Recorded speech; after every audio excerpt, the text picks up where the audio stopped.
अस्सलामुअलैकुम dear students. हम chapter number 3 के न्यूमेरिकल्स कर रहे थे और 3 न्यूमेरिकल हम ऑलरेडी कर चुके थे।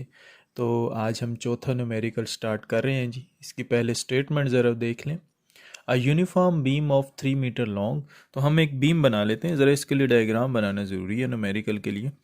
तो एक बीम है जी हमारे पास। लेट्स सपोज ये हमारे पास बीम है और इसकी जो टोटल लेंथ उसने दे दी है वो कितनी दे दी है जी? 3 मीटर दे दी है।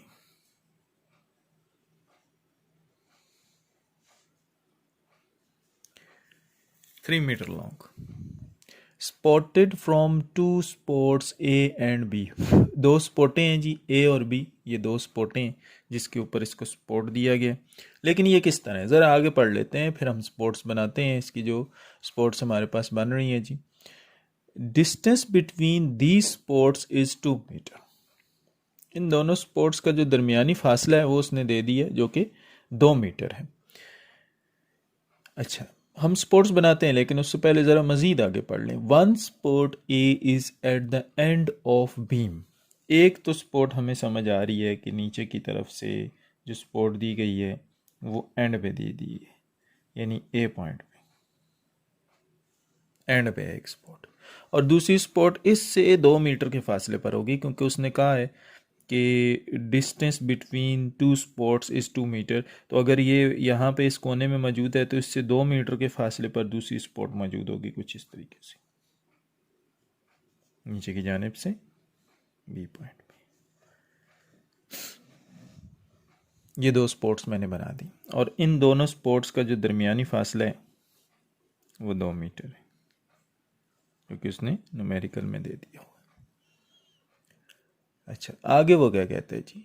Weight of beam is 200 Newton.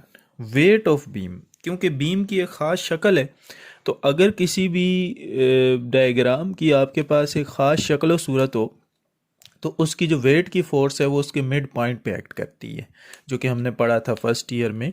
तो इसका मतलब ये हुआ कि अगर टोटल लेंथ इसकी 3 मीटर है तो एक एंड से 1.5 मीटर के फासला, जो कि आधा होता है इसका 3 का, 1.5 मीटर के फासले पर वेट की फोर्स अमल करेगी। तो हम वेट की फोर्स बनाते हैं जी। और वेट की फोर्स जो अमल कर रही है, लेट्स सपोज ये है, इस पॉइंट पे एक्ट कर रही है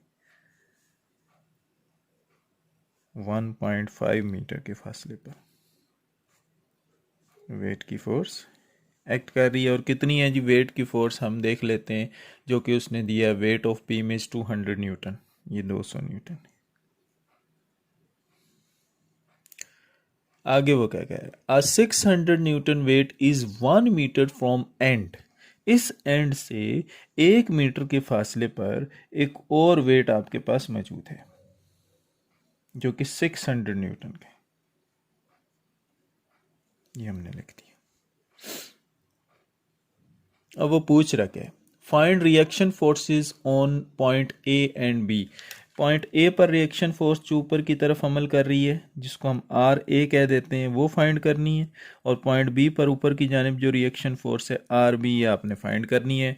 हमारा मकसद इस आर ए और इस आर बी की वैल्यू को फाइंड करना है। ये हमारा न्यूमेरिकल है जी। ठीक है, डायग्राम को समझना इंतहाई ज़रूरी है और अगर डायग्राम आपको समझ आ गई है तो बहुत ही अच्छी बात है। तो अब हम स्टार्ट करते हैं जी।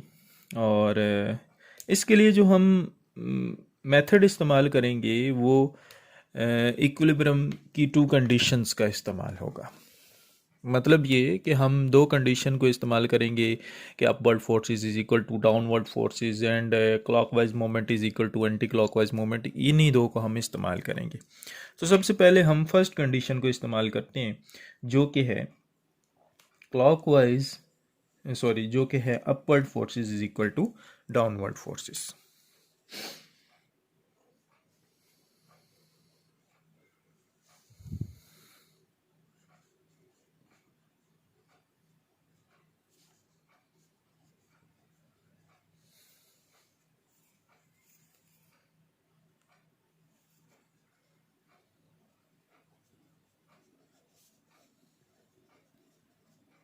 तो अपवर्ड डायरेक्शन में अगर हम देखें तो जो फोर्सेस एक्ट कर रही हैं ऊपर की सिमत में, उसमें से सबसे पहले तो एक ये फोर्स है जी, जो कि अपवर्ड डायरेक्शन में यानी कि बी पॉइंट पर जो फोर्स अमल कर रही है, जिसको हमने आर बी कहा हुआ है। और दूसरी अपवर्ड डायरेक्शन में जो फोर्स अमल कर रही है, ये दोनों डाउनवर्ड हैं। और इसको पॉइंट सी का नाम दे दें, इसको पॉइंट डी का नाम दे दें। तो पॉइंट ए पर भी अमल करने वाली ये जो फोर्स है, ये अपवर्ड डायरेक्शन में। तो ये दो फोर्सेस अपवर्ड डायरेक्शन में है जी। मतलब ये कि R A plus R B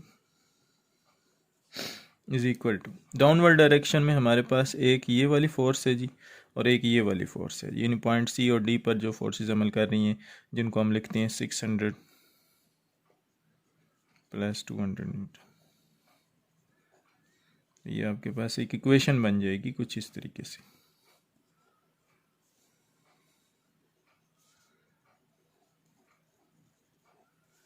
ये चीज़ आपके पास बन जाएगी। अब हम जो है वो सेकंड कंडीशन इस्तेमाल करेंगे, जो कि है क्लॉकवाइज मोमेंट। क्लॉकवाइज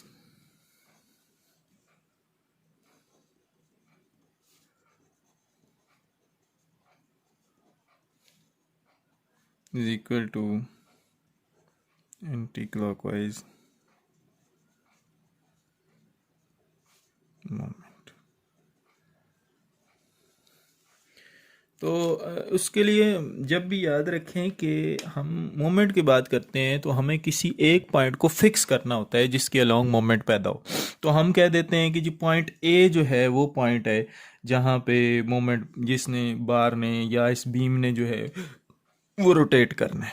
तो पॉइंट ए पर अमल करने वाली फोर्स को हम काउंट नहीं करेंगे जब हम मोमेंट की बात करेंगे, क्योंकि हमने उस पॉइंट को जो है वो फिक्स कर दिया है। तो हम एक साइड से चलना शुरू करते हैं, पॉइंट बी से स्टार्ट लेते हैं। और पॉइंट बी जो है, पॉइंट बी आर बी जो है, मोमेंट के लिए दो चीज़ें होती हैं, एक फोर्स होती है और दूसरा मोमेंट आर्म होता है। फोर्स जो पॉइंट बी पर अमल कर रही है वो तो हमारे पास आर बी है, आर बी है फोर्स। लेकिन इसका जो मोमेंट आर्म है वो ए पॉइंट से फासला है, पॉइंट बी का ए पॉइंट से फासला है।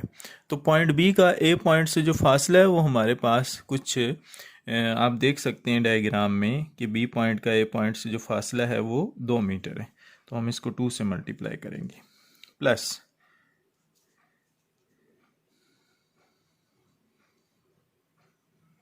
लेकिन इससे पहले एक चीज़ को डिस्कस करना बहुत ज़रूरी है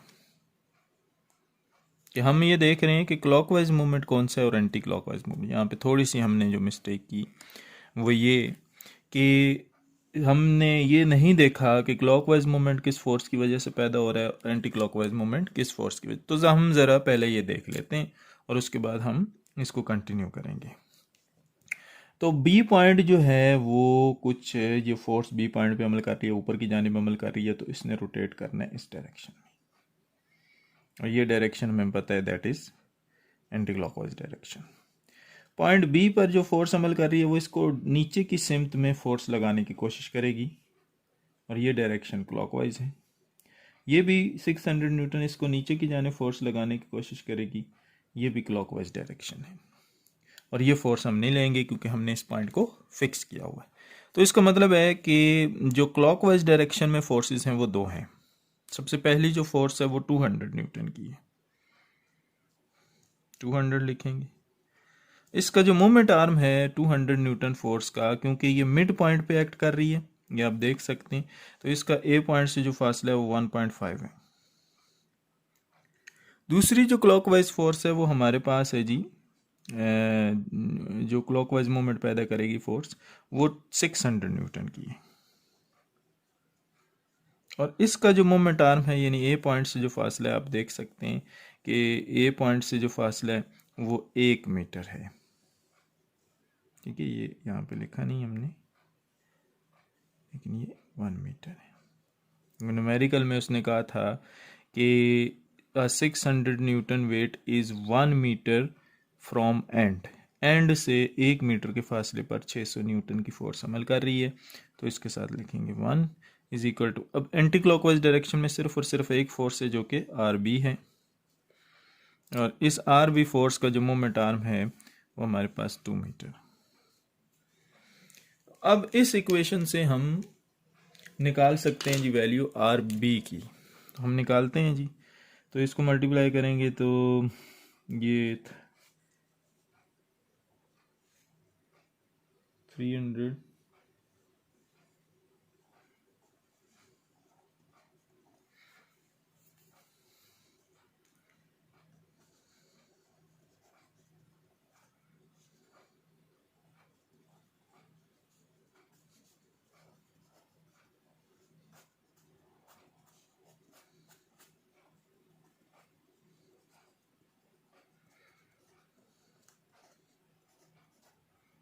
तो बी पॉइंट पे जो रिएक्शन फोर्स अमल कर रही है वो हमारे पास आ गई है, जो कि 450 न्यूटन की है। अब जो इक्वेशन नंबर 1 हमने बना के रखी हुई थी, इस इक्वेशन में आर बी की वैल्यू पुट करके हम आसानी के साथ आर ए बी फाइंड कर सकते हैं। तो हम ये इक्वेशन लिखते हैं जी। हमारे पास इक्वेशन है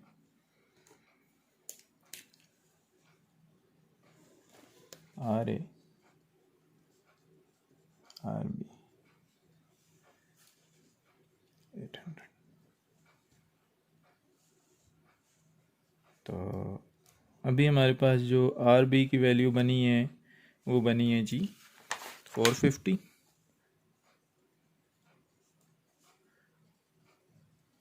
हमारे पास जो वैल्यू बनेगी इसमें से माइनस करेंगे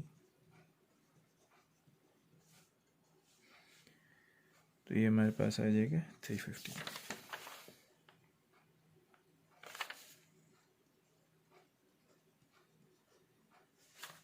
तो इस तरीके से हमने दोनों फोर्सेस को फाइंड कर लिया।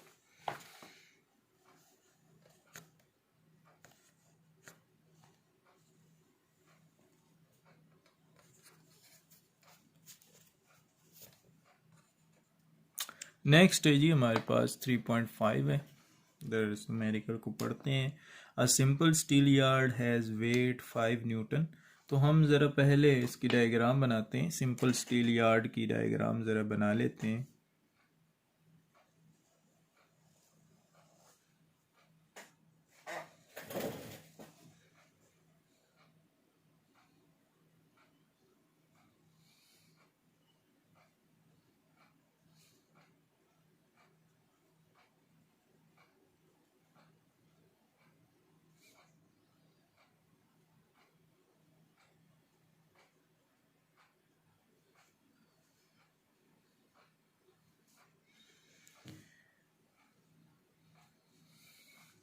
अच्छा, a simple steel yard has wait. हम कह देते हैं लेट सपोज इसकी जो वेट है वो इस पॉइंट पे एक्ट कर रहे हैं।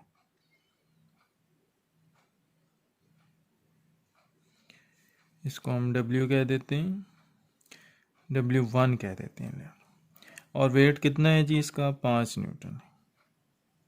सपोज कर लेते हैं इस पॉइंट पे वेट इज 8 सेंटीमीटर। अच्छा, ये जो वेट है ना, ये स्टील यार्ड का वेट है, स्टील यार्ड का वेट है। लेकिन अब जिस वेट की वो बात कर रहे हैं ना, वो weight is 8 centimetre from fulcrum. वो एक और वेट है जो कि इस फलक्रम से, ये फलक्रम है,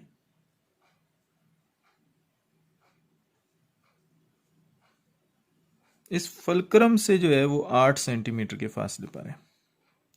लेट सपोज हम ये पॉइंट कह देते हैं अपनी आसानी के लिए।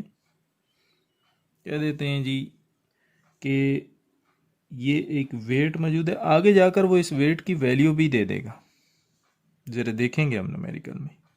लेकिन फिलहाल वो ये कह रहे हैं कि weight is 8 centimetre from fulcrum. Fulcrum से 8 सेंटीमीटर के फासले पर एक वेट मौजूद है जिसको हम W2 कह देते हैं। Centre of gravity is 4 centimetre away from fulcrum. Centre of gravity वो पॉइंट है जहां पे वेट की फोर्स अमल करेगी। तो इसका मतलब ये है कि ये जो हमने W1 लिखा है ये असल में इसका सेंटर ऑफ ग्रेविटी है, सेंटर ऑफ ग्रेविटी है असल में। अब वो ये कह रहा है कि centre of gravity is 4 centimetre away from fulcrum. Fulcrum से 4 सेंटीमीटर के फासले पर ये आपका सेंटर ऑफ ग्रेविटी मौजूद है। तो हम ज़रा लिख लेते हैं 4 सेंटीमीटर है फलक्रम से। A movable weight is on the other side, the same side. ये जो उसने वर्ड इस्तेमाल किया न्यूमेरिकल में, वो असल में गलत इस्तेमाल किया, यहाँ पे अदर साइड आता है। Other side of weight 5.5 newton. एक 5.5 न्यूटन का वेट जो है वो दूसरी साइड पे लटकाया गया, इसको हम W3 कह देते हैं।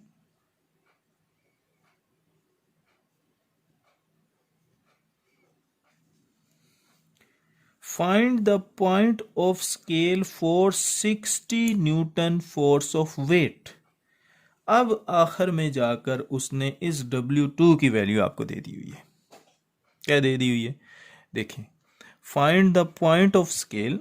पॉइंट ऑफ स्केल बताएं, मतलब ये पॉइंट ऑफ स्केल फलक्रम से लेकर इस वेट तक का जो फासला है वो असल में ये पॉइंट ऑफ स्केल है, जिसके जो ये पॉइंट ऑफ स्केल बताना है कि ये किस पोजीशन पर हो ये W3, कि अगर हम इधर W2 जो है वो 60 न्यूटन का डाल दें तो हमारे पास ये बैलेंस हो जाए।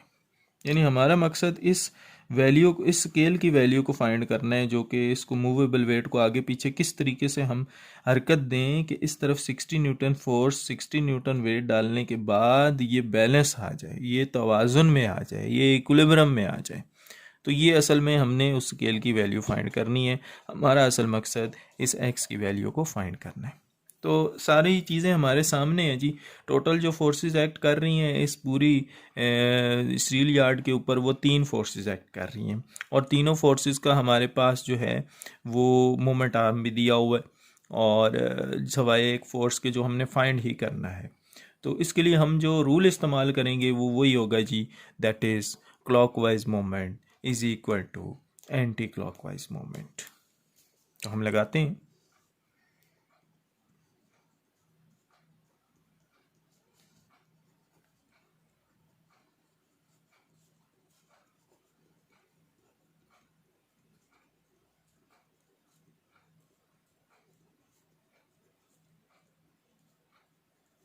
तो हम पहले ये देख लेते हैं कौन सी फोर्सेस क्लॉकवाइज मोमेंट पैदा कर रही हैं और कौन सी फोर्सेस एंटी क्लॉकवाइज मोमेंट। तो इधर से स्टार्ट लेते हैं। पॉइंट ये है जहाँ पे रोटेशन होनी है।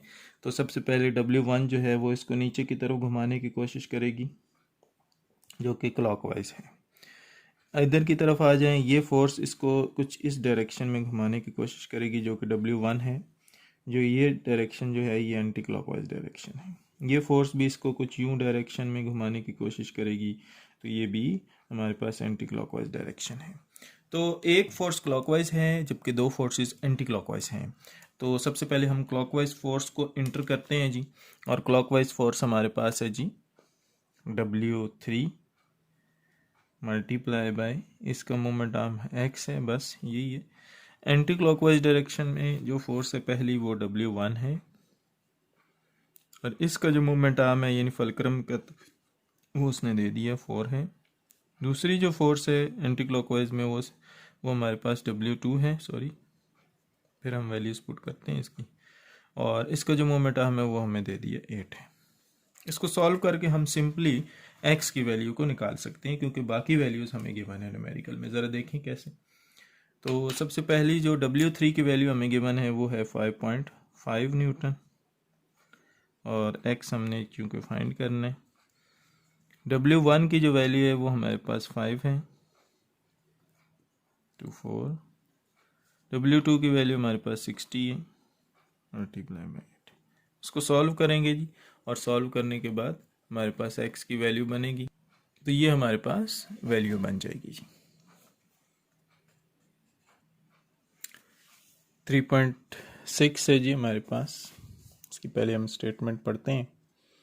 अब bell crank lever is shown in figure. हमने बेल क्रैंक लीवर के बारे में पढ़ा था। ये L टाइप एक लीवर होता है जी, और आमतौर पर किक वगैरह में इस्तेमाल होता है बाइक की।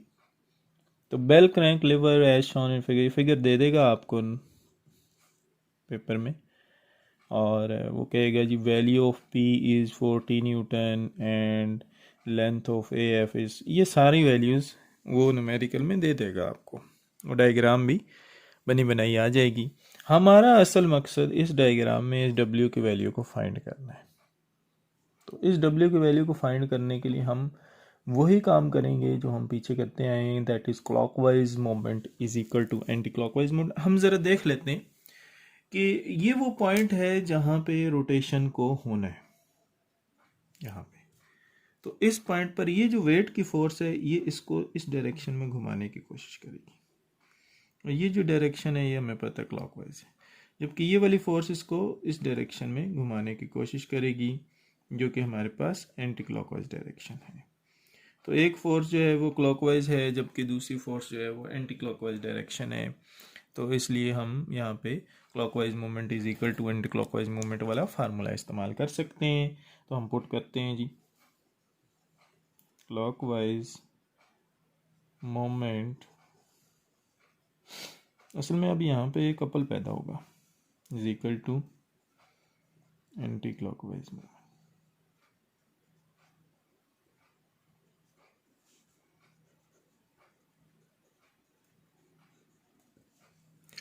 तो क्लॉकवाइज मोमेंट जिस फोर्स की वजह से पैदा हो रहा है जी वो हमारे पास है W, और इसका जो मोमेंट आर्म है वो हमारे पास 25 सेंटीमीटर। देख लें ज़रा डायग्राम में, पॉइंट बी का फलक्रम तक का जो फासला है वो हमारे पास 25 सेंटीमीटर है। एंटी क्लॉकवाइज डायरेक्शन में जो फोर्स अमल कर रही है वो हमारे पास है जी 40 न्यूटन, और इसका मोमेंट आर्म हमारे पास 45 सेंटीमीटर। अब यहाँ पे अगर देखा जाए तो उसने एंगल्स भी साथ दे दिए। तो अगर एंगल आपको दे दे तो टार्क का फार्मूला हम ऑलरेडी पढ़ चुके हैं, torque is equal to R cross F, या अगर इसको आप मैग्नीट्यूड फॉर्म में लिखते हैं तो ये फार्मूला कुछ यूँ बन जाता है आर एफ साइन थीटा। तो इसका मतलब है हमें सिर्फ इसके साथ जो है वो साइन थीटा का इजाफा करना पड़ेगा। तो इसके साथ इजाफा करते हैं, साइन थीटा की वैल्यू जो हमारे पास W के लिए है वो 60 है, और यहाँ पे जो है वो साइन हमारे पास आ जाएगा, इसके वैल्यू जो है वो 45 में, ये डिफरेंस आ जाएगा। इसको सॉल्व करेंगे हम तो हमारे पास वेट की ये वैल्यू आ जाएगी जी।